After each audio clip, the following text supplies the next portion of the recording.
My, oh my, Lord Arthur, what a chaotic king you've become. Thank you to our $5 patron, Sin is Lancelot, and a big thank you to our $25 patron, the Mr. Greed. Now, before we hop on this breakdown on Arthur's character and what happened to him, please do me a favor and leave what you think about Arthur's character in Fortnite and what happened to him in the comment section down below. Leave a like and subscribe if you haven't already. Also, make sure you hit that notification bell so you don't miss out on any videos that come to the channel. Also, I do have a Patreon down below where you can support me for as low as $1 a month. Any support would be appreciated. Now, let's get into it. What's up, guys? Nakaba Pencil here, and here we are to talk about the Chaos King himself, Arthur Pendragon. And let me say this up front.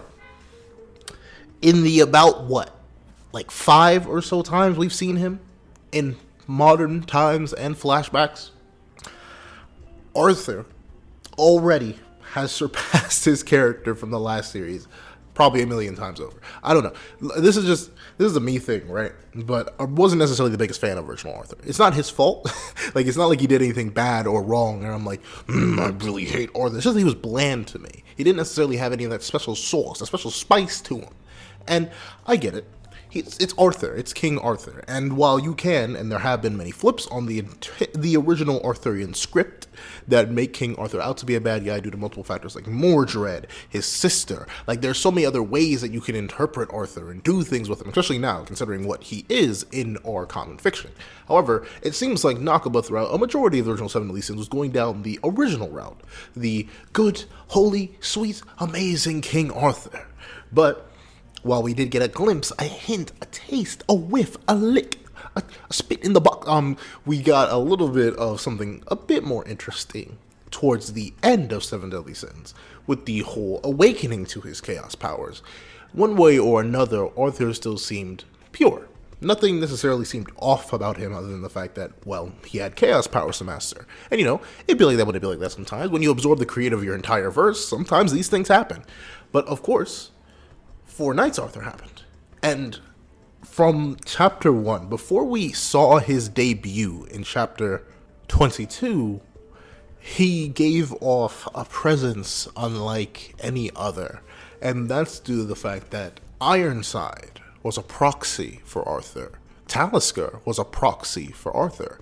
Every single obstacle that our group encountered up to the point of chapter 22 was a mere proxy for Arthur. What his men did and what they espoused their goals were spoke leagues upon leagues of what Arthur was like in this new series. And of course, from the very beginning, it started intrigue.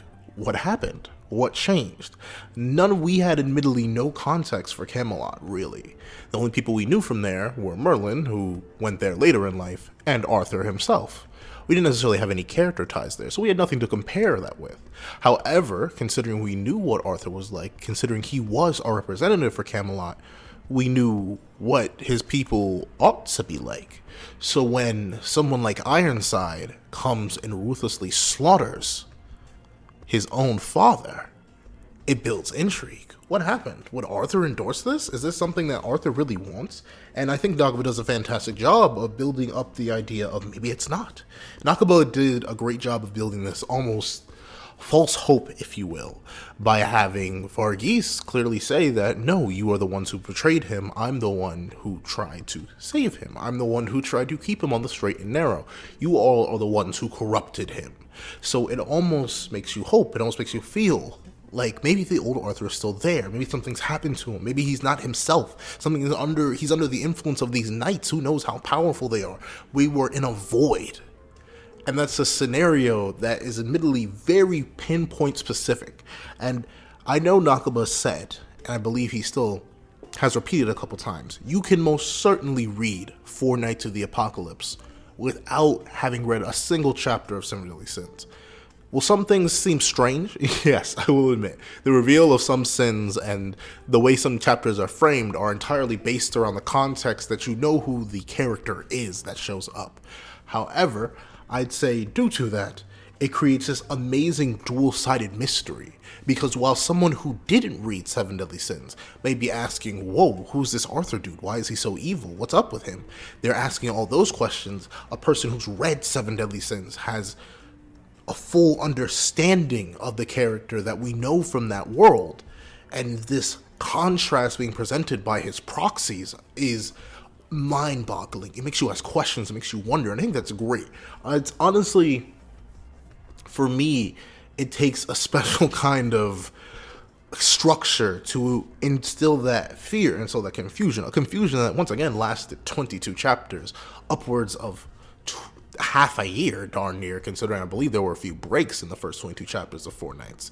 So, actually, no, I think there was only the one. But still, that build up, that hype, it's weird to call it hype. It's almost, I feel like hype comes with this positive connotation. Like, you're hyped up for something, you're ready, you're excited. But I feel like it's the nervous excitement, that interest that Nakaba built up about Arthur by hiding him in the background, but yet having all these people speak for him. Arthur endorsed the slaughter of one of his former men by the man's own son. Arthur encouraged the torture of a man by cursing him to the form of a rabid beast, and then having him destroy his own home. Arthur endorsed that. Arthur endorsed this legacy of destruction, this ending to the world as we knew it, the segregation of the species that we have grown to know so well across the course of Seven Deadly Sins. Arthur did that. Arthur pushed this forward. And it just makes you wonder, you explode, you wonder. And I think, I just love it. I love the intrigue that's built up around Arthur's character himself way before he even appears. So then when he finally does appear, not only, and once again, it plays into that dual factor thing, right? Not only do you get the idea, whether you've read Seven Deadly Sins or not, we as Seven Deadly Sins fans, and I can definitely say this, you can go watch my chapter 22 review. I lost my mind when I saw him because it gave us something that we had not seen. He was, I believe, the first major original character that we saw up to that point. He was the original. We did not get to see Gother. We did not get to see Bond. The closest major quote-unquote character we got to see was Dolores. But you tell me if you cared that much about that. So seeing Arthur first, seeing this man that we thought we knew so well, come in with this sadistic smile, this mocking attitude, and this threat to slaughter children, the welcoming of a challenge, it just felt right. And of course, if you haven't read Seven Deadly Sins, you get this same effect but amplified because you're just seeing a man that is a monster. But it's like, I'm not sure. I can't speak from the perspective of someone who didn't read Seven Deadly Sins before they read Four Knights, because I'm a huge Seven Deadly Sins fan, so of course I read it. But I really wonder what that experience was like. I'm probably going to scour YouTube after I record this video to see if I can find anyone who did just start reading Four Knights before they read Seven Deadly Sins. However, the thing that does Arthur even better, and what makes him the Mad Chaos King, is what happens not in chapter 22, but in chapter 23. And I love what's symbolized about Arthur before we even hear him speak. On the sheer chapter page, the opener to chapter 23 says a million words about Arthur before he even opens his mouth. Look at where he is. He is sitting upon a throne composed of what looks like bone as the four other races scream out in agony. He has a giant, a goddess, a demon, and a fairy all covering their ears and screaming out in pain.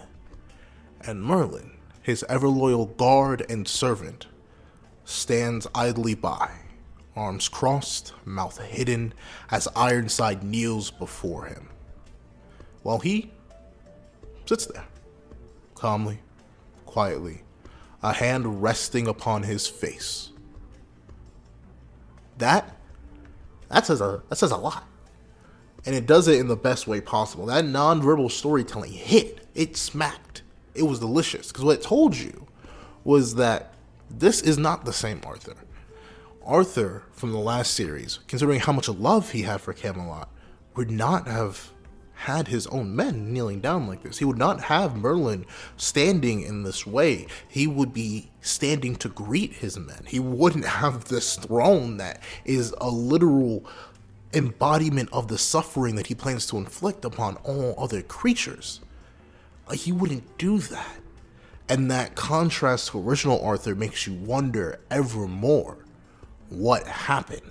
And the world he exists in makes you question ever more, where is he? Both physically and mentally, what caused this? And I love it. I don't know. This was great stuff to me. Like, I don't, straight up, this is some of the best. And I'd say, hands down, round start through his like, the thing is, comparing him to some Seven Deadly Sins villains, I suppose the Ten Commandments were the proxy to the Demon King.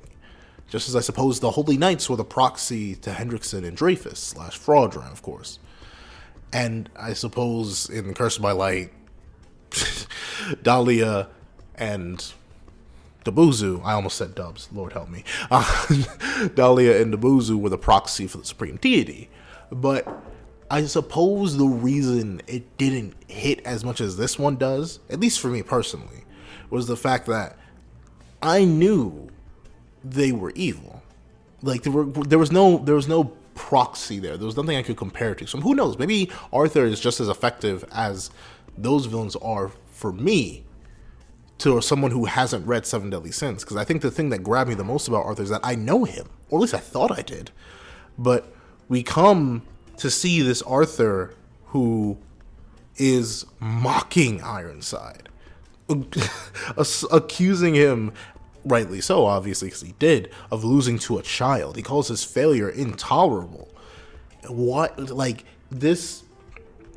And the thing is, the great thing about it is Nakaba does this amazing, once again, this is one of my favorite words whenever I describe characters, dichotomy. Arthur doesn't look angry. In fact, throughout this entire lecture, he's smiling. He has this smirk on his face that it's, once again, it's a tie back to the original narrative. If you look back at the original narrative, Arthur, except for the time his kingdom was overtaken and destroyed, he was often smiling. Ironically enough, in this same little half smirk, he's always been a happy kind of dude.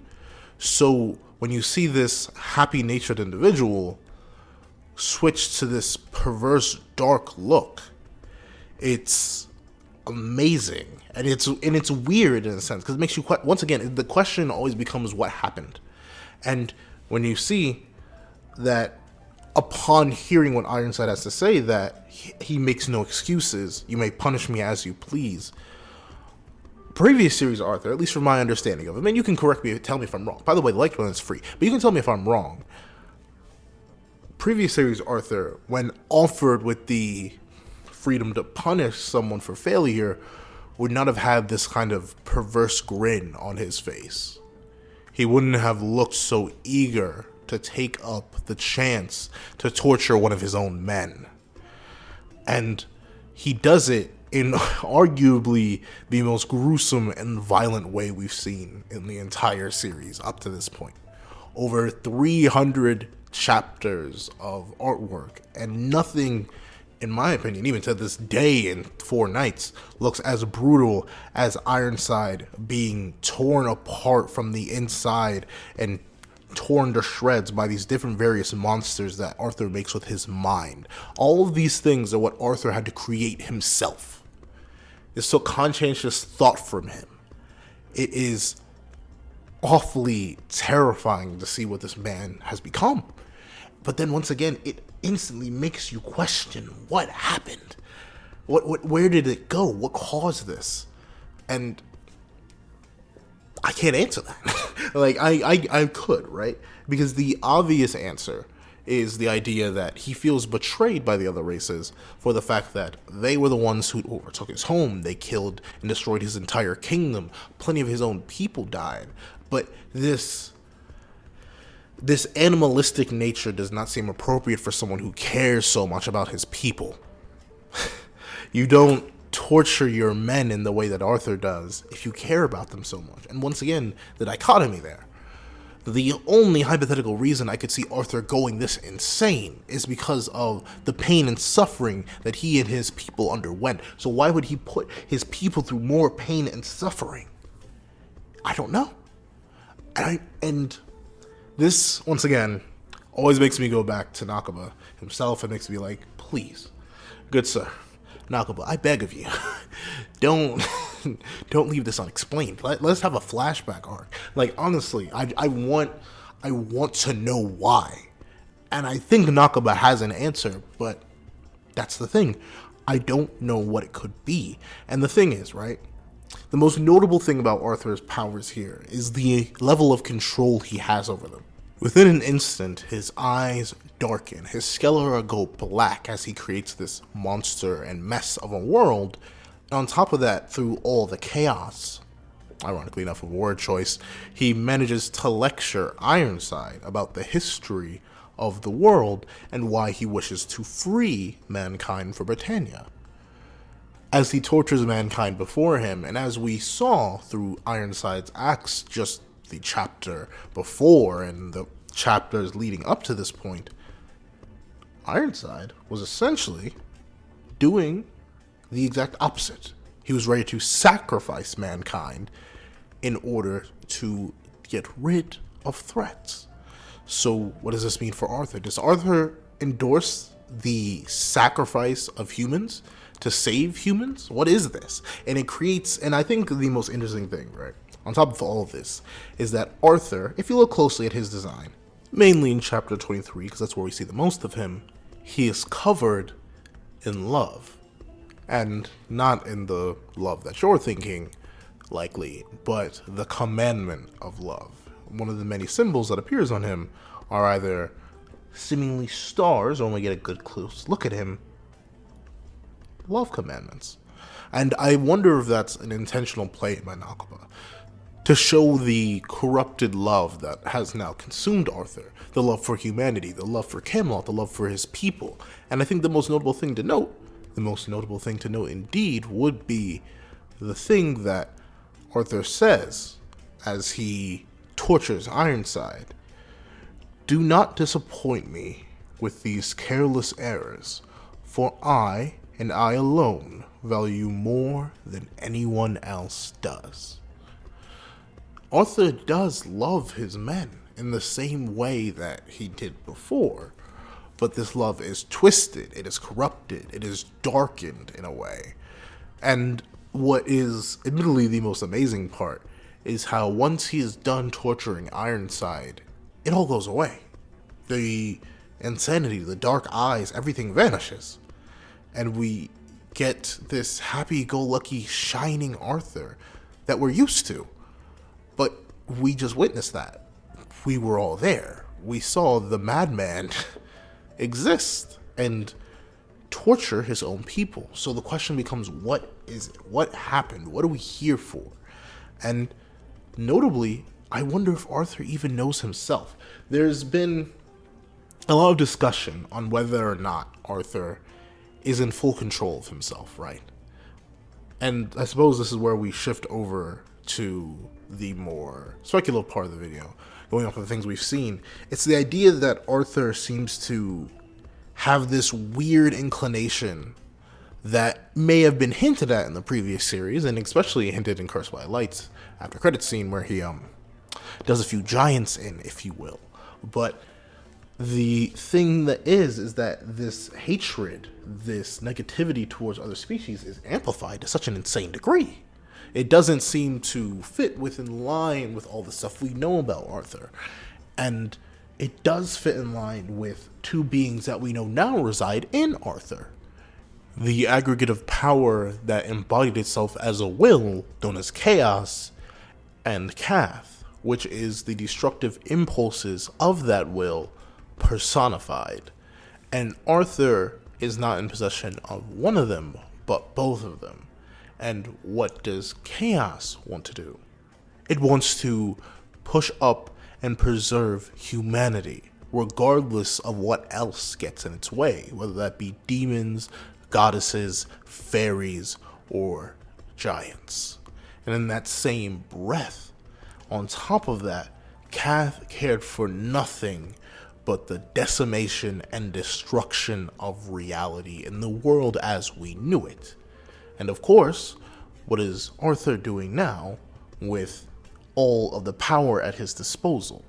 He's trying to save himself from being taken down from the point of king of creation, however difficult and annoying that may be, and how much it may contradict the morals that we may have known Arthur once for.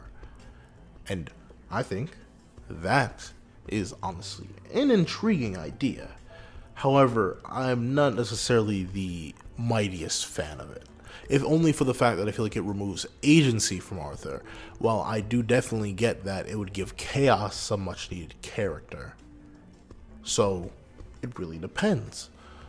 Do you believe that the natural impulses of a being of destruction on top of the natural impulses of the being of creation that loves humans would conflict with the ideas of, per se, a young happy-go-lucky king? I'd say it's entirely possible that the three personalities could not work too well in combination. The three wills, if you will.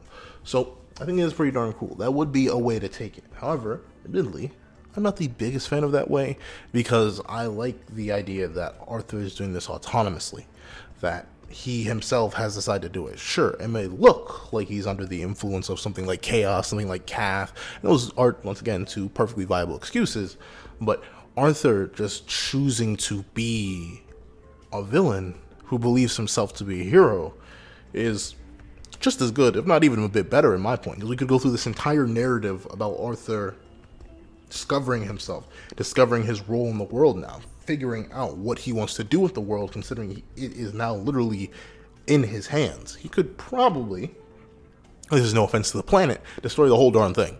Like, Chaos created the world itself, so it wouldn't be beyond Arthur's power, especially after 16 years of training with it, to probably just wipe it all away. But he wants to take the land that was created by Chaos and give it to humanity, while at the same time not being afraid of torturing humanity, whether it be his own or just in general, in order to achieve his goals. It's interesting stuff. I'll admit, I just really like it, and I want to see what Nakaba does with it going forward. And that's the thing, those are the only two real explanations I can think of. Either Arthur really was just influenced so much by the death of his own people that he was like, forget it, I want to wipe out all the other races because this is what they did to my people, and I don't care how many people, my own or otherwise, have to step over to do that, which would essentially be the free will route for Arthur. And or this is Arthur following the destructive nature of Kath, compounded with the love of humans presented by Chaos itself. And the real Arthur is trapped somewhere deep within, or it only comes out in flickers, such as the happiness he has with Ironside, the playfulness that he has with Pelgard, and the overall relaxed nature he seems to have towards the entire affair. I'm not entirely sure, though the more and more you see of the glimpses of that old Arthur, the less and less I think he's under actual mind control or being influenced, because that seems too genuine.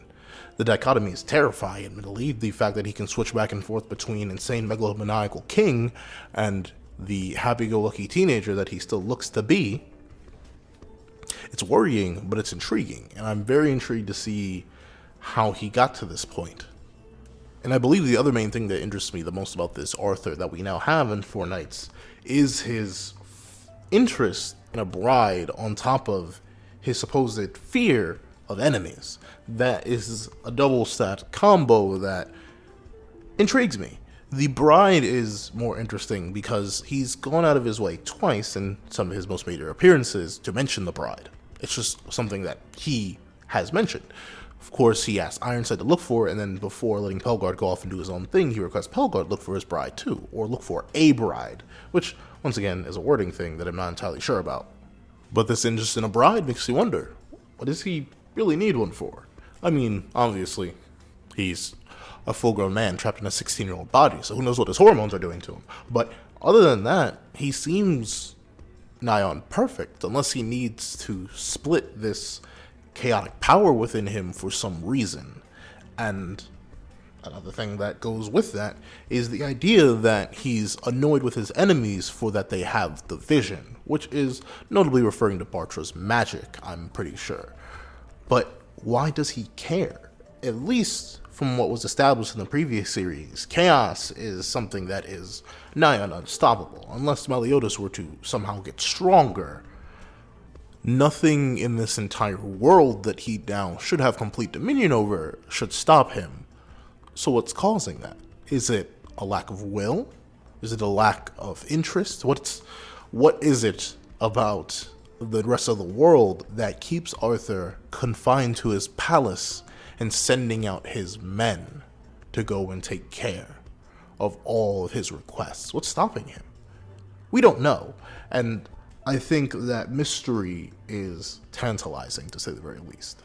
Mainly because it sets Arthur in this weird nexus point where he is essentially the final boss that is, to our knowledge, free and totally available to do the final boss thing at any moment. Notably, the Demon King was trapped in another realm and needed to be freed or given a vessel to invade the main realm. The Supreme Deity had sacrificed her body many millennia ago and needed to be reformed. Chaos was sealed away. The commandments were sealed away. No final boss, whether it be of an arc or the entire narrative, necessarily was weirdly put on the ready. No one could immediately pop out and do what they wanted to do. But as far as we know, with the ability to create worlds, to allow his men to freely come and go, he should be free, right? So it makes you wonder, what keeps Arthur there? What keeps Arthur from ending it all? Wiping out the entire world with a snap of his fingers. And that looming mystery, depending on the answer to it, could be amazing or awful. And I have faith in Nakaba, though. I do believe he's going to give us an amazing answer. And to hypothetically give my own thoughts about it, my own hypothetical views, is one, he still is waiting for the hypothetical possibility that his bride could come from anywhere. And that bride could easily come from Leonis, where Meliodas is, a major threat to him. She could be in Benwick, the fairy country, because we know a lot of time has passed. Who knows, maybe humans have integrated themselves into that realm and he doesn't want to risk it, even though Bon is there, another major threat to him. She could be from the fairy realm, a human trap there, considering we know that King and Diane are both there and are also sizable threats to him. And Gother is the only one that we know Arthur may not have the exact location of. And even if he does not pose too much of a threat considering what Gother's goal is, and his comparative level of strength. In terms of just raw fighting power, who knows, Gother likely is a threat still due to his abilities to control the soul and mind. Thusly, Arthur, at the moment, has no reason to wait that we really concretely know of, other than the fact that maybe his wife is what he's looking for. And on top of that, maybe there's some value in the world that he has yet to annihilate. And I think that's interesting. The main term or word that I would use to categorize Arthur in the Four Knights world is mystery. Nothing is clear about Arthur. Nothing is put forward in an understandable manner. And while at times I would critique an author or mangaka going out of their way to make one of their main antagonists, if not the main antagonist of their entire story, so vague, I think it functions specifically within this context due to what we know of Arthur and all the questions that raises. And considering what we know about his level of power, it makes us wonder about the power level of the world around him that prevents him from doing what needs to be done in his mind. And I think that's great. I'm always excited whenever I see Arthur. Just thinking about his role within the narrative spurred this video out of me, and obviously I like it. The thing is, I can't wait to see Arthur finally engage. And I really do think the only other thing that could keep Arthur from engaging right now is that he wants Leonis and or Meliodas and or whoever to do the job for him.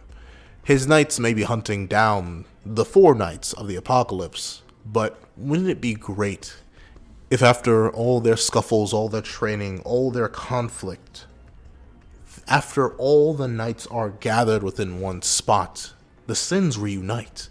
They go to make a front, a battle move against Arthur, a collective strike against their enemy.